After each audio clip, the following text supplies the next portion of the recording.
तो व्यूअर्स आज आपके सामने बनाएंगे हम दूध वाला दलिया, जो कि बहुत मजे का बनेगा। रेसिपी स्टार्ट करते हैं। ये देखिए व्यूअर्स, मैंने एक साफ सा पैन ले लिया है। मैंने 3 टेबलस्पून जौ का दलिया लिया और उसके अंदर तकरीबन हाफ बाउल मैंने पानी डाला और इसको मैंने पूरी रात के लिए रख छोड़ा। तो अब ये बहुत ज्यादा सॉफ्ट हो चुका है। ये सारा हम इसके अंदर डाल देंगे। इसके अलावा भी व्यूअर्स मैं सिंपल दलिया भी बनाना मैं सिखा चुकी हूँ, बिल्कुल हेल्दी वे में। दलिया को रात को भिगो के रखने के क्या क्या बेनिफिट्स हैं वो मैं आपको पहले वीडियो में बता चुकी हूँ। अब इसके अंदर हम डालेंगे हाफ ग्लास फ्रेश मिल्क।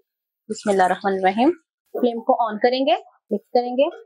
दलिया को हम इतनी देर पकाएंगे मीडियम लो आंच पे कि दलिया हमारा अच्छे तरीके से गल जाए। दूध हमारा इतना कम हो जाए कि दलिया हमें नजर आने लग जाए। ये देखिए व्यूअर्स, दूध हमारा कितना कम हो गया है और ये देखिए हमारा पॉरिश भी बहुत अच्छे से गल चुका है। तो अब हम इसके अंदर कुछ चीजें डालेंगे। चीनी मैं डाल रही हूँ 1.5 टेबलस्पून और थोड़े से मेरे पास ये ड्राई फ्रूट्स है वो मैं डाल रही हूँ। आप कोई भी अपनी पसंद के डाल सकते हैं। बस अब हम सिर्फ 1 से 2 मिनट के लिए इसको पकाएंगे ताकि चीनी सी डिजोल्व हो जाए और इसको हम निकाल लें।